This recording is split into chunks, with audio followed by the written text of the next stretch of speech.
Oke, sebentar lagi Ramadan nih. Buat kalian, para pemilik bisnis, pasti campur aduk ya perasaannya. Di satu sisi, seneng banget, berharap omset meledak.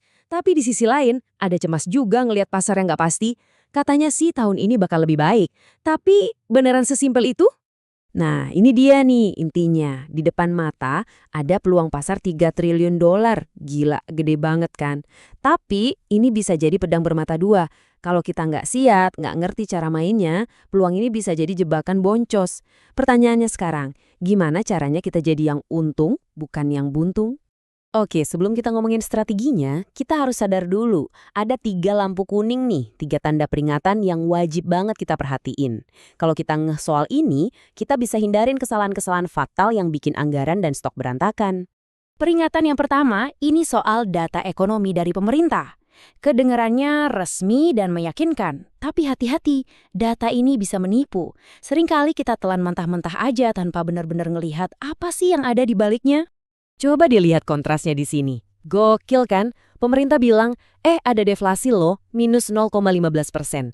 Kenapa? Oh, karena harga cabai sama bawang di beberapa daerah turun. Tapi, realitanya buat kita, buat bisnis kalian, di 18 provinsi lain, yang ada malah inflasi 0,37% buat bayar sewa, transport, sama makan. Jadi, jangan terkecoh. Kantong masyarakat itu sebenarnya lagi beda-beda kondisinya. Lanjut, lampu kuning yang kedua. Ini soal yang paling-paling penting dalam bisnis. Isi kepala customer kita. Kita harus ngerti mereka lagi mikirin apa sih sekarang?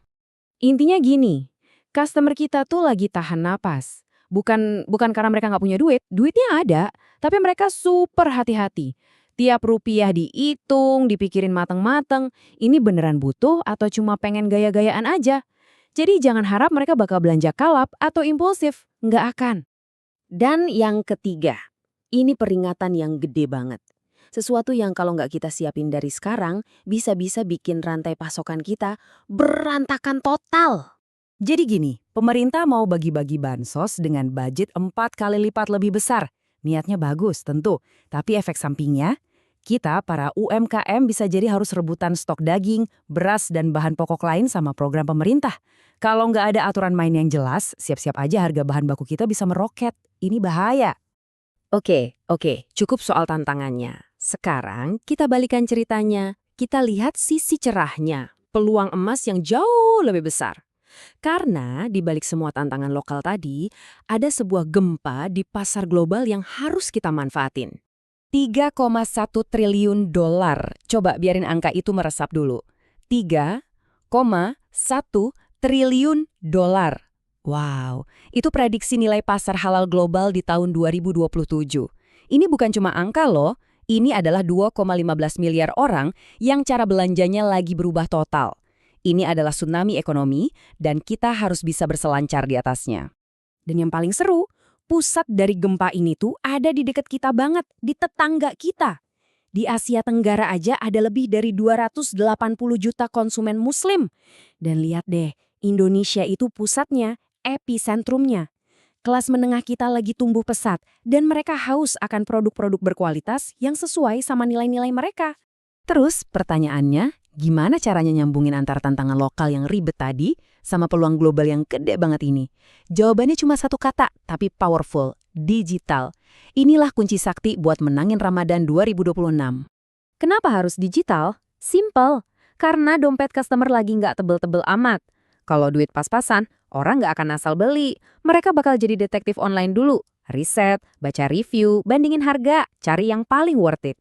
Jadi digital itu bukan lagi pilihan, tapi udah jadi pusat alam semesta mereka sebelum belanja. Dan data ini nunjukin banget poin tadi. Lihat deh bedanya kita sama Malaysia. Di sana, hampir setengah konsumennya masih suka ke toko fisik. Di Indonesia, 41%. Hampir setengahnya juga milih belanja di marketplace online pas Ramadan. Ini bukti telak, punya strategi digital itu wajib, bukan lagi sunnah. Oke, sekarang kita bedah lebih dalam lagi. Kapan waktu terbaik buat serangan digital? Ternyata ada 2 golden hour. Pertama, pas sore-sore ngabuburit, setengah dari konsumen tuh lagi online buat kepoin produk dan banding-bandingin harga. Kedua, malam abis traweh. Nah, 39% dari mereka siap-siap check out. Siapa yang bisa kuasain 2 waktu ini, dialah pemenangnya. Terus, kontennya harus gimana? Lupakan iklan yang isinya cuma janji-janji manis. Konsumen sekarang butuh dua hal, hiburan sama bukti nyata. Hampir setengah dari mereka sukanya video pendek, kayak Reels atau TikTok, dan setengahnya lagi nyari konten yang lucu-lucu buat hiburan. Tapi yang paling penting, mereka butuh lihat review atau testimoni dari orang lain sebelum akhirnya yakin buat klik tombol beli sekarang. Sip, ini dia playbooknya. 2 langkah praktis yang bisa langsung kalian terapin. 1. Kuasai konten. Nggak ada alasan buat males. Setiap hari, jam 5 sore sama jam 9 malam, posting video pendek. Begitu ada yang viral, jangan diam aja. Langsung live, jawabin pertanyaan, hajar konversinya. 2. Kuasai stok. Pinter-pinterlah ngatur barang. Fokus ke produk yang cepat laku, biar cash flow aman. Dan penting nih, bedain cara marketing buat produk yang murah meriah sama yang premium. Pada akhirnya, intinya cuma satu. Di bulan Ramadan yang serba cepat ini, pemenangnya itu bukan yang modalnya paling gede. Bukan. Pemenangnya adalah dia yang paling gercep, paling lincah, dan bisa ngasih solusi. Siapa yang paling cerdas dan responsif, dialah yang bakal pegang kendali pasar. Nah, playbooknya udah di tangan kalian. Pasar 3,1 triliun dolar itu ada di depan mata, nunggu buat diambil. Sekarang pertanyaannya balik lagi ke kalian. Mau jadi penonton aja atau mau jadi juaranya?